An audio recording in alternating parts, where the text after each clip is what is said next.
Em 22 de novembro de 1963, tiros do depósito de livros didáticos do Texas chocaram o mundo. O assassinato do presidente John F. Kennedy gerou inúmeras conversas sobre o motivo, quem estava realmente por trás disso, e se a verdade sobre o caso já foi ou algum dia será revelada. No vídeo de hoje, vamos analisar os acontecimentos daquele dia e a conspiração em torno do assassinato mais infame da história da humanidade. Talvez seja útil começar explicando o motivo. John F. Kennedy estava em Dallas no dia 22 de novembro. Ele estava lá para tentar resolver um desentendimento político entre dois políticos democratas, o senador Ralph Yarborough e o governador John Connally. A viagem de John F. Kennedy começou na noite anterior, com o pouso do Air Force One em Fort Worth. Na manhã seguinte, o presidente John F. Kennedy e Jackie Kennedy embarcaram em uma limusine Lincoln Continental conversível. Connally, sua esposa e vários agentes do serviço secreto estavam com eles. O agente Bill Greer dirigia, com Roy Kellerman no banco do passageiro. O vice-presidente Johnson, a esposa e o senador Yarborough estavam em outro conversível. Outros dois carros estavam cheios de funcionários e membros do serviço secreto. Um destacamento de 4 policiais de motocicleta acompanhava a comitiva andando ao lado. O destino era participar de um almoço no Dallas Trademark. Isso significava uma viagem pelo centro de Dallas, com multidões ao longo do caminho, ansiosas para ver o presidente. Essa era parte do motivo da viagem pelos subúrbios e centro de Dallas: dar ao maior número possível de pessoas a chance de ver o presidente e criar entusiasmo para a próxima eleição. Naquela manhã, contudo, Lee Harvey Oswald se preparava para encontrar o presidente. Oswald, ex-fuzileiro naval de 24 anos, nascido em Nova Orleans, viveu a maior parte da vida em Dallas e Nova York. Quando criança, ele era conhecido por seu comportamento indisciplinado e foi avaliado por psiquiatras, que diagnosticaram o que chamaram de distúrbio de padrão de personalidade com traços esquizoides. Aos 17 anos, Oswald ingressou no Corpo de Fuzileiros Navais dos Estados Unidos da América e foi treinado em operação de radar. Enquanto era fuzileiro naval, Oswald foi várias vezes à corte marcial, incluindo por se ferir com arma de fogo não autorizada. Depois foi dispensado por razões humanitárias. Em outubro de 1959, Oswald desertou para a União Soviética. Especula-se que Oswald leu sobre marxismo e comunismo na adolescência, se desiludiu com o capitalismo americano e se identificou com revolucionários. No entanto, alguns sugerem que ele tinha dificuldades para se encaixar e estava apenas procurando algo novo. Ao chegar à União Soviética, Oswald pediu cidadania, mas foi rejeitado. No entanto, mais tarde ele foi autorizado a ficar. Ele recebeu trabalho em uma fábrica e um apartamento modesto. Mas Oswald logo se cansou e passou a se ressentir da vida na União Soviética. Ele odiava a falta de qualquer vida social de verdade. Começou a se ressentir das restrições burocráticas em sua vida e sua namorada rejeitou seu pedido de casamento. Em 1961, sem renunciar à cidadania americana, Oswald retornou aos Estados Unidos.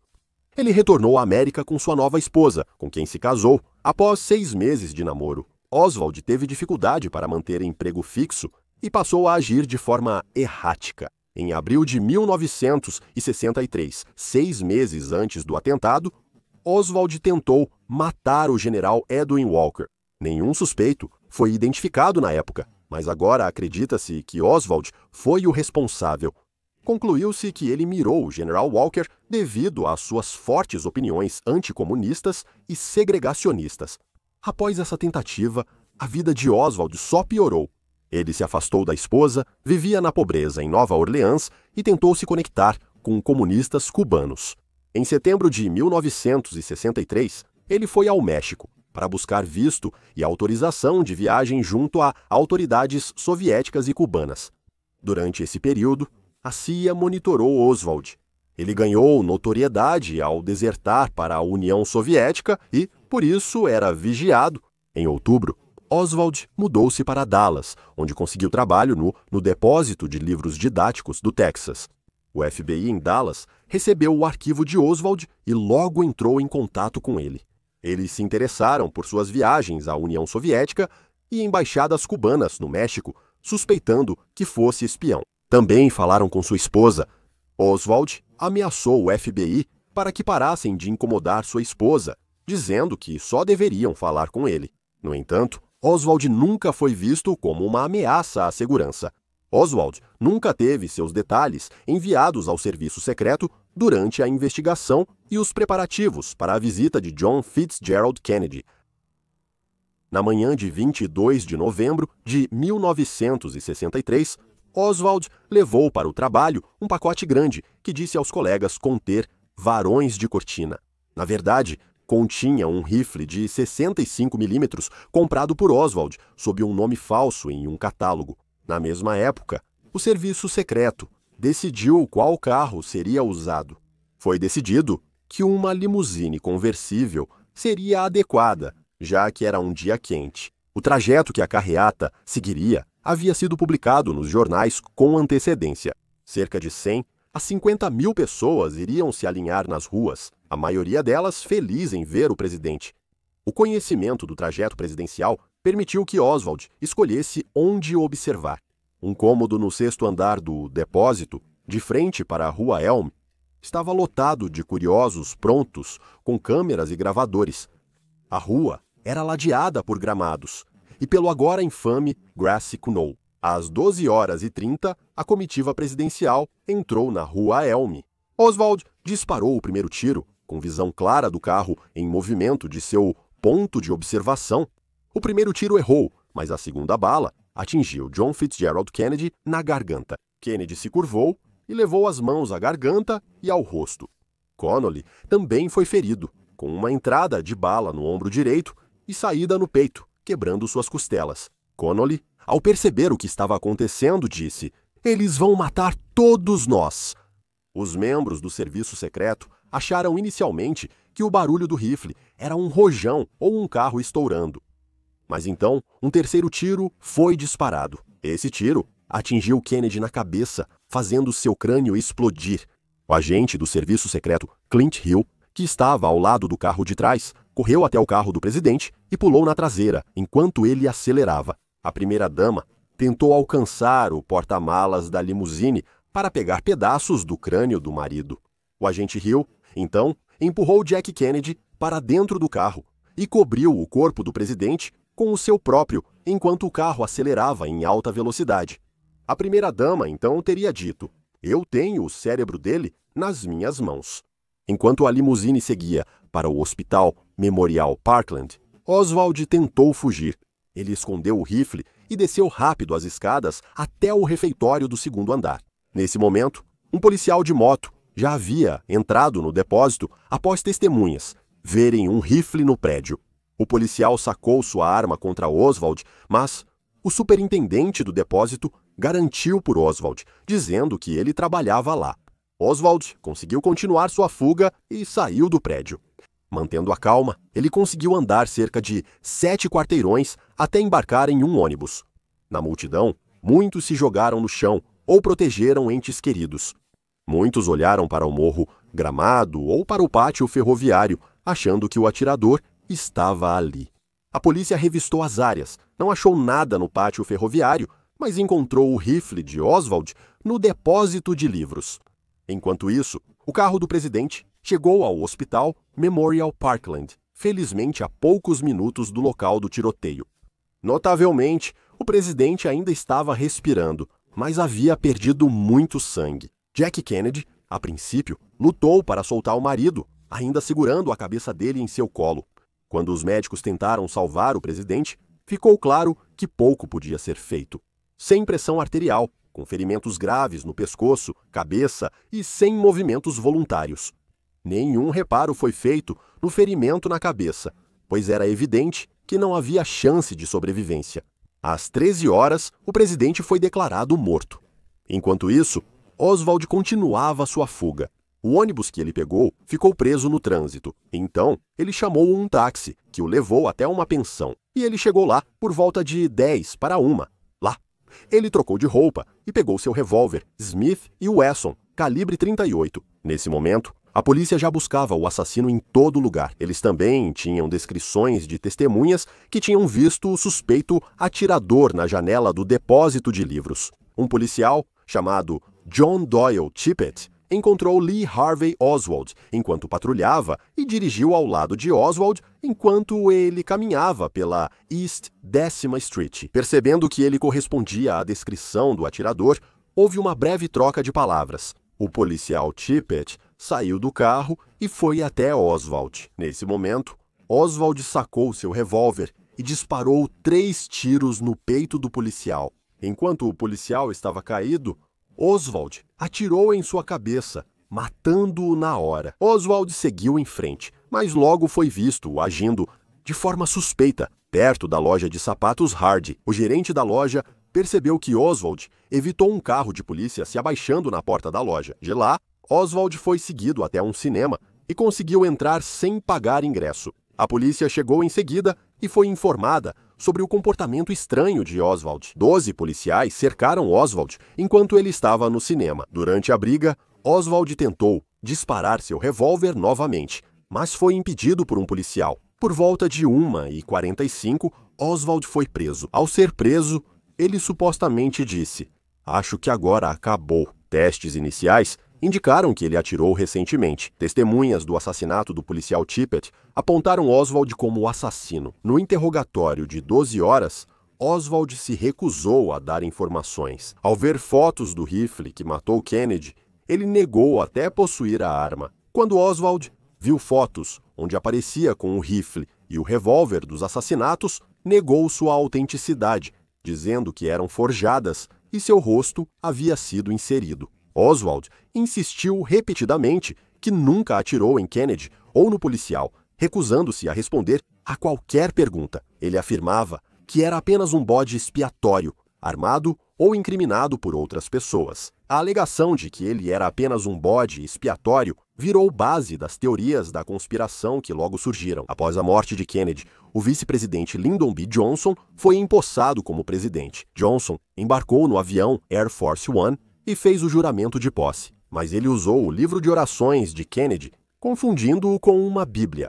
Ao lado de Johnson estava Jack Kennedy, ainda vestindo seu terno Chanel rosa manchado de sangue. Quanto ao corpo de John Fitzgerald Kennedy, a primeira-dama pediu que ele fosse levado de avião para um hospital em Maryland para uma autópsia. Em 23 de novembro, a autópsia confirmou morte por tiro na cabeça, apesar de ter sido feita de forma apressada e incompleta. Foram tiradas poucas fotografias e também não houve qualquer exame da trajetória da bala. E 2 membros da equipe nem sequer eram qualificados para realizar uma autópsia. Como você pode imaginar, isso também só alimentaria as teorias da conspiração. Nada disso faz sentido. Na manhã de 24 de novembro, Oswald seria transferido da sede da polícia de Dallas para a cadeia do condado. Assim, Oswald seria levado pelo subsolo até um carro blindado, passando por jornalistas e câmeras ao vivo. Um dono de boate local com ligações com a máfia, chamado Jack Ruby, também estava presente. Misturado aos repórteres, Ruby se aproximou de Oswald quando ele estava prestes a ser colocado no carro blindado, com um revólver na mão. A queima-roupa, Ruby atirou, acertando Oswald no abdômen. Oswald foi levado às pressas para o hospital Memorial Parkland. No entanto, havia pouco que pudesse ser feito. A bala havia danificado muitos de seus órgãos internos e, pouco depois da 1 da tarde, Lee Harvey Oswald foi declarado morto. A ironia certamente não passou despercebida. O assassino morto por um assassino, declarado morto no mesmo hospital que sua vítima, apenas 2 dias depois. A investigação sobre o ocorrido seria feita por várias partes, incluindo a Força Policial de Dallas, o FBI e a Comissão Warren, uma comissão presidencial composta por políticos e advogados para determinar os fatos do assassinato. Tanto o FBI quanto a Comissão Warren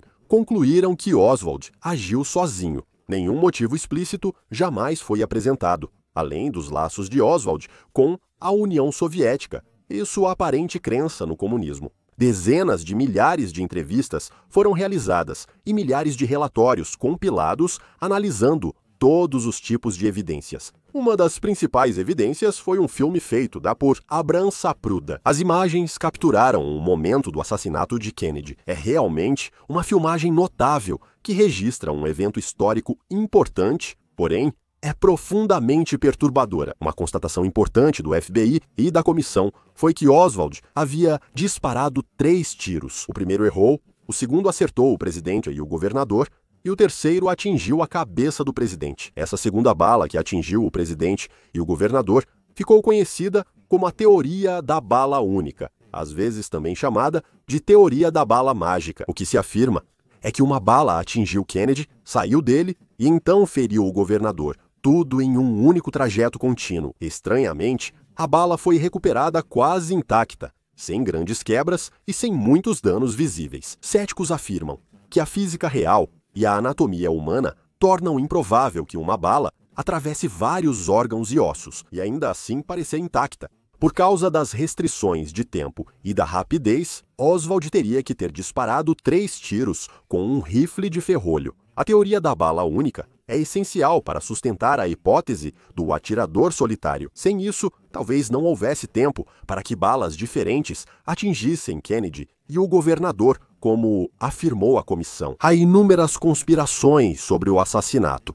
Isso leva à teoria de que um segundo atirador teria se posicionado no Morro Gramado. Várias testemunhas lembram ter ouvido tiros vindo daquela direção, e algumas até viram nuvens de fumaça. As imagens mostram a cabeça de Kennedy sendo lançada para trás, e à esquerda, após o tiro fatal, o que alguns veem como prova de impacto frontal. Isso sugere que o assassinato foi uma emboscada, com 2 atiradores atuando juntos para matar o presidente. Destaca-se que não foram achadas evidências de cápsulas de balas no Morro Gramado. Outra teoria aponta membros do governo e do establishment americano como mentores do assassinato. Alguns procuram culpar a CIA pelo assassinato, já que John Fitzgerald Kennedy, nos anos anteriores, havia agido contra os interesses da organização. O presidente recusou apoio aéreo à invasão da Baía dos Porcos, apoiada pela CIA, e demitiu o diretor da CIA, Alan Dulles, em 1961. Em 1967, o promotor de Nova Orleans, Jim Garrison, acusou um suspeito de conspiração no assassinato, alegando ligações com a CIA, Claire Shaw. Ele foi levado a julgamento, mas acabou sendo absolvido, sendo esse o único julgamento realizado após o assassinato de John Fitzgerald Kennedy. Alguns citam possíveis vínculos com a máfia e o crime organizado. Jack Ruby, que matou Oswald, é uma ligação clara. Para alguns, foi a máfia, eliminando uma ponta solta. A máfia pode ter tido motivo. Kennedy reprimia o crime organizado. Outra teoria sugere que Kennedy pode ter sido baleado acidentalmente por agentes da própria polícia secreta. Segundo essa teoria, durante o caos dos primeiros tiros de Oswald, um agente no carro atrás de Kennedy teria disparado acidentalmente sua arma. A teoria diz que após o primeiro tiro errado, o agente percebe Oswald no depósito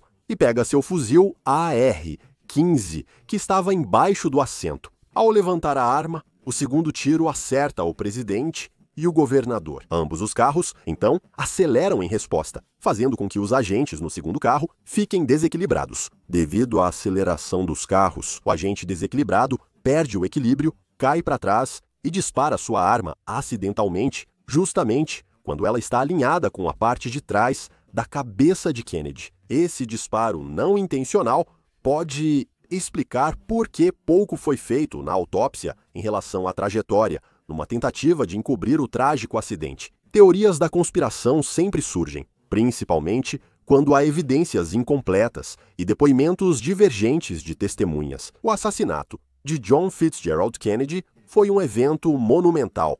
Então, não é surpreendente que ele capture a imaginação e leve muitos a buscar clareza sobre o que aconteceu. Mas uma coisa é certa: o assassinato tem algumas perguntas sem resposta, e é possível que nunca obtenhamos essas respostas durante a nossa vida.